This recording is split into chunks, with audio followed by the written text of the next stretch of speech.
Hello, my name is Marcus. I'm the compiler of a collection of therapy quotes entitled Psychoanalytic Self-Awareness Quotes. This is TQ 376 to 380. Therapy quote number 376. The paranoid-schizoid position. Emotional equilibrium is maintained, but at the expense of splitting reality, the schizoid element, and locating danger outside the self, the paranoid element. The depressive position. Over the course of the first year, the infant becomes more able to appreciate that the mother is a whole person. The need to, in fantasy and psychically, split her into separate good and bad parts diminishes. So I think we need to forgive M Klein for the use of some jargon, a little ambivalence there.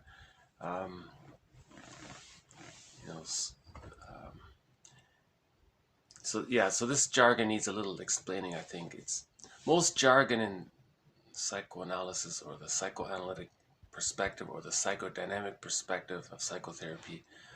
Most jargon doesn't mean what it means as it when you first hear it. It's just trying to convey something. So the theory here is that in the very beginning after birth, the baby creates two images of his mother to deal with the anxiety of the mother being sometimes loving and sometimes unavailable or frustrating.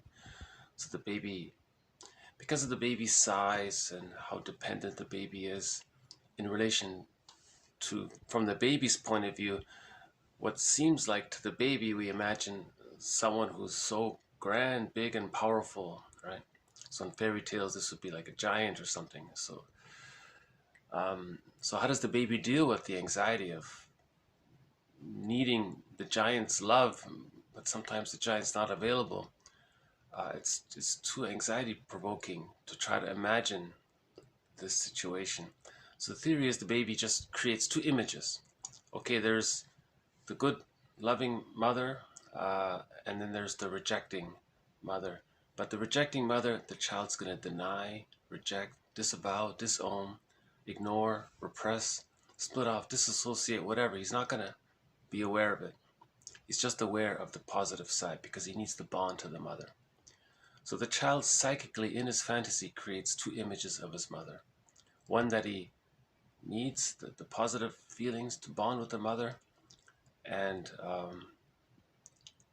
everything else he splits off, disassociates, and denies. But beginning around the end of the first year, the child starts to recognize the mother's not this. The mother's just a person, and the images come together to form a whole representation of the mother.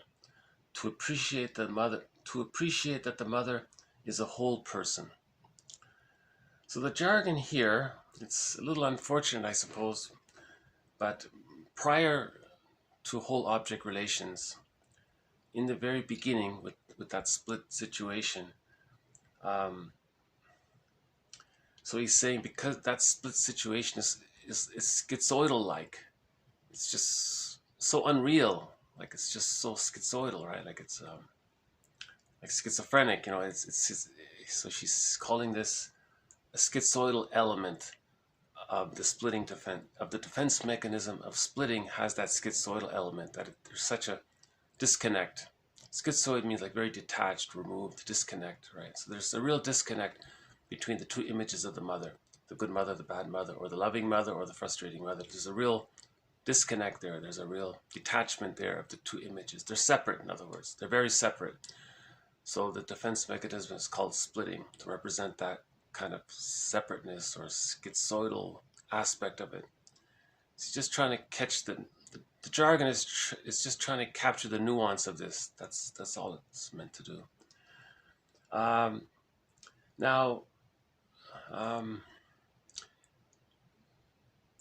Let's say there's arrested development, and that's still there. There's a developmental trauma, and the child doesn't get a chance to bring the images together to see the mother as a whole, cohesive person,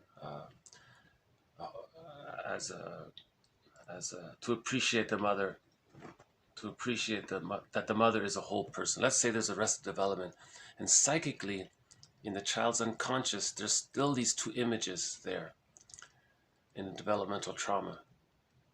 So now that can affect the person in adult life. So let's say in adult life, the person suddenly projects the rejecting image of the mother, because that's the template there. Right?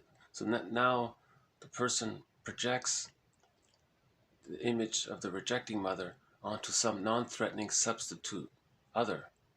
To preserve the split, to deal with the anxiety of this, the person will project it outward, to deny that it's inward. So the person projects it outward, and so that has like a paranoid-ish like quality to do that. That non-threatening person is suddenly a dangerous, frightening. You're talking about the rejecting aspect of the mother. So that's what she means by the paranoid element of this position, right? It's hard to explain. Solani has this idea that he explains it that let's say the child has arrested development, and the child's angry at the mother, and during this so let's say the child is 7 or 8 or whatever, and he still has that psychic arrested development. He explains it that the reason the child can be so angry at the mother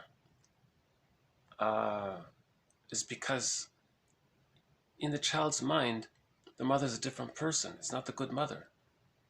And then a minute later, oh, there's the good mother, and he switches. The next minute, oh, there's the bad mother, and he's so angry at them. So there's that chaotic, schizoid, paranoid, right? I don't know how to describe it. That's his attempt, because the child is seeing two people. So there's that schizoid element, Jekyll and Hyde phenomena, right? It's really hard to explain. I don't think I'm doing a good job here. So the theory is that in the beginning, the baby creates two images of the mother. That's the splitting. That's kind of schizoidal-like. If that stays there, in the future, the person will project the rejecting image of the mother, the part mother, onto others. That's just a secondary delusion to do that. That's the repetition compulsion gone awry. That secondary delusion is kind of paranoid-ish like. It's not literally, but it's kind of like, it has that aspect, that nuance to it. There's something there about it, right? So out of convenience, she created the jargon that the splitting defense mechanism is called, that stage of development from birth to somewhere around 8 months, let's say. That's this paranoid schizoid position, she's calling it. That's the setup, the position, right? The splitting is the schizoid, and then the potential for the child to, or the person to project the rejecting image onto a non-threatening substitute other. That's paranoid-ish like. So she's calling that the paranoid schizoid position. Now from, let's say, 8 months on to 36 months, gradually the child brings the images together, and the child is able to appreciate that the mother is a regular, one whole person. There's not two people there. There's one person there. And she calls this, I don't know why she uses this term, but she calls this the depressive position. And she says herself it's nothing to do with depression. So I don't know why she used that term. Another author addressing this question suggested maybe she used that term to convey that if you're angry at your mother and you're hurting the one you love, that would be a little depressing to do that. So there's a little depressive element to it. You see, so that was her understanding of why the depressive word was used in her phrase, the depressive position, because it has a slightly depressive aspect to it if the child is going to be angry at the one he loves. So the one he loves hurts him and he's angry, but wait a minute, that's a whole person who's good and bad. He's hurting the person he loves. So there's that, you feel bad about it, there's hurt. So you feel a little pain about her. She's calling that pain the depressive aspect of hurting the one you love or something. Maybe it's guilt or something. So that's just a little bit of jargon there. Yesterday we had the quote from Rosenberg. he said that all people are ever saying is please and thank you. I think what he meant was that please is that paranoid-schizoid position. Okay, so there's a lot of problems there. And thank you is the depressive position, because in the depressive position, whole object relations, you appreciate that your mother is a whole person. You love your mother. You appreciate her there. You have that appreciation. You've reached that stage of appreciation, which comes from whole object relationships. Prior to whole object relationships, there's split object relationships. And we talked about in previous videos the problems around this. Splitting precludes mourning. If in the future there's a loss and the person can't mourn because the splitting is too strong, the ambivalence is too strong, and the ambivalence is there because the rejecting memories are too hard to face, then the splitting is still there. Splitting precludes mourning. That leads to pathological grief, chronic grief gone awry, and someone said that can lead to pathological nostalgia or melancholia, which can lead to the symptoms of PTSD, someone said.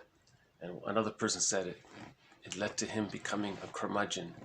Or another one said he became a crotchety old man, he said, because he couldn't mourn. The splitting was still there. He had that psychic developmental trauma that in his unconscious, he's stuck in that please situation, that splitting defense mechanism, the paranoid schizoid position. See, again, that term, every time you use that term, you have to be reminded that it's an as-if quality jargon to describe the nuance, to characterize a little bit the defense mechanism of splitting. So once again, the paranoid schizoid position. Emotional equilibrium is maintained, but at the expense of splitting reality. That's the schizoid element. And locating danger outside the self. That's the paranoid element. Okay, so a person with this developmental trauma constantly sees things in all X, all Y. Everything's either idealized or devalued. That's the narcissistic pattern, right? So that's the schizoid element, this splitting aspect, seeing things in extreme good or extreme bad, right? In fairy tales and myths, it's the gods and the demons and, right, all these split characters. Remember, fairy tales and myths try to describe the psychic world, the inner world. Fairy tales and myths are true on the inside, not on the outside. They're true on the inside, right? So the person with arrested development prior to the age of 3, where the splitting is still there, he can maintain his emotional equilibrium by doing this splitting all the time. Every minute, something's either all great or something's all bad. And he just lives like that, flip-flopping between all good or all bad. That's the splitting defense mechanism. Splitting is how the baby dealt with the anxiety of living and needing the love of a giant. And when the giant, from the baby's point of view, is loving, great, that's all good. When the giant is hurtful, oh, that's all bad. So there's the splitting is created by that.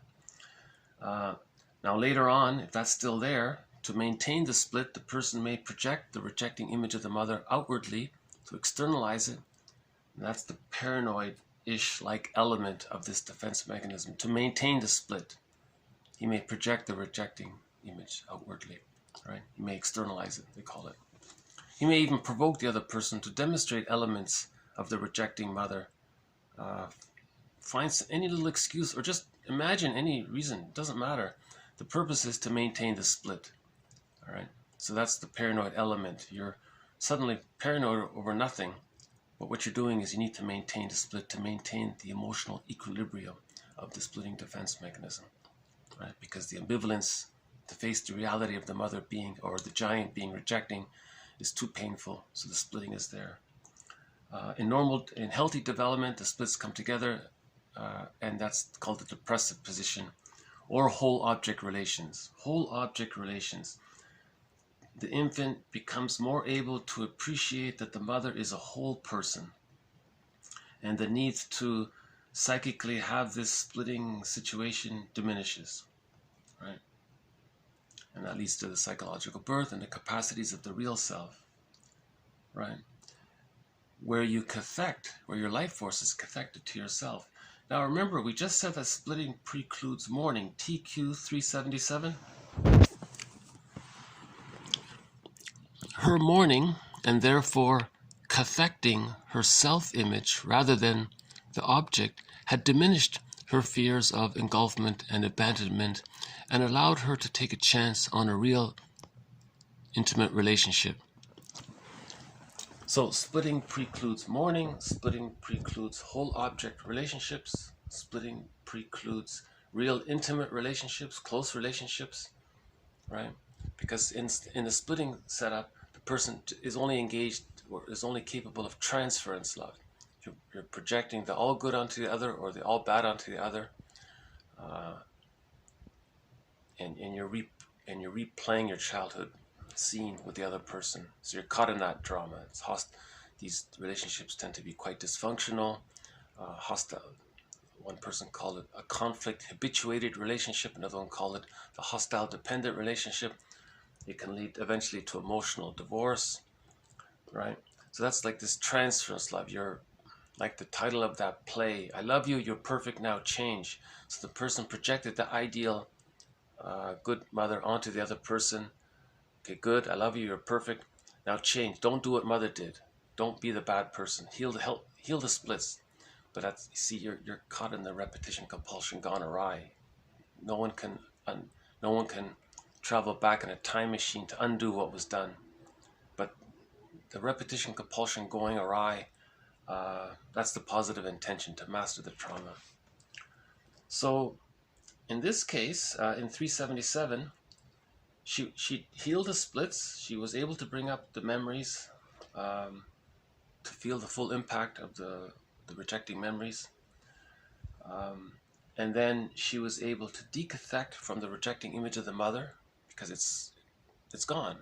The image of the mother is now a whole person, realistic whole person.